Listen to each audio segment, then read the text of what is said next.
Hello everybody, welcome back to the workshop. So today we are going to be working on our little air tool series. We will be continuing on making rivets and rivet headers and rivet sets and things like that for this air tool.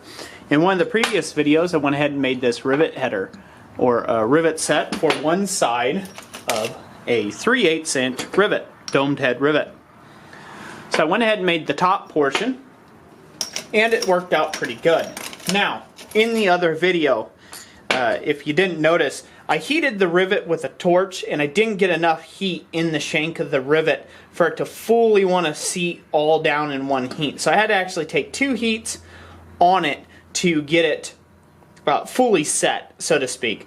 Now, you won't have that problem if you heat a piece up or you heat a whole rivet up, get it good and hot, slip it through there, and then go ahead and use a torch or a rosebud right on that end that's sticking through to go ahead and fully rivet it down on these smaller rivets. Larger rivets, the better. They hold heat a lot longer, but then again, you need a lot more powerful air tools. So that's just something to think about. Now, what are we working on today? Well, in a previous video, I'll put the links in the description down below and also at the end, I had made this rivet set, this whole little rivet heading set. So I just mushroomed the end of a bar and then I went ahead and sanded this smooth to create that depression there to match these type domed head rivets. I also used that to make this top portion of the rivet set, and I used it to actually make this portion here. But we can go one better. We can actually make one for this, a ball end punch. And that's what we're going to do now.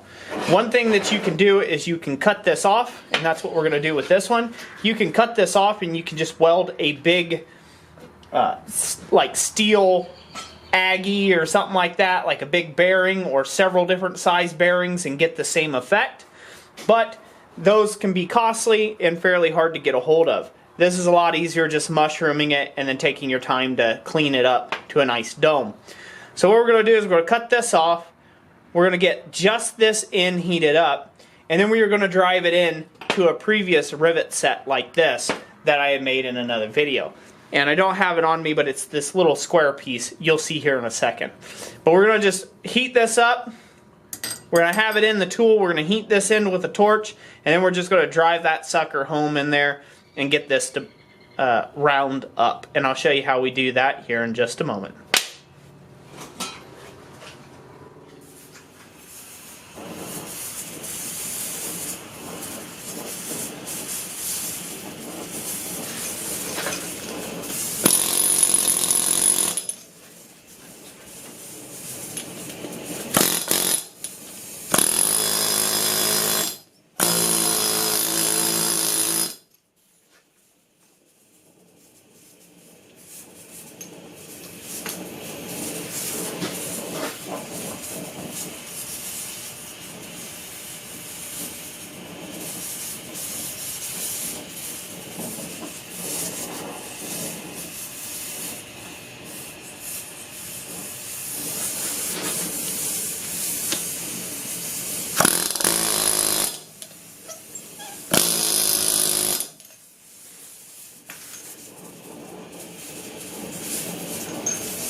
Okay everyone, so now you all can start seeing how an air hammer can be a very, very, very nice tool in the shop. You saw how quickly that upset that material. It was great at upsetting that material and just lickety split, nice and even it did.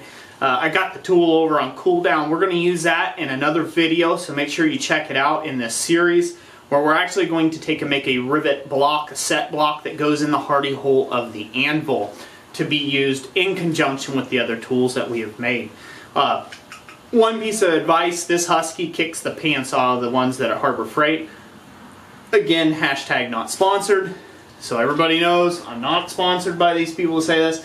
Just buy good tools. Buy once, cry once. That's kind of the general rule of thumb. It holds true, so that's something that I would suggest. So make sure you check out the next video on this series. I really hope you all have been enjoying it. If you have, remember to leave me a like. If you didn't, remember to leave me a thumbs down. You probably already did.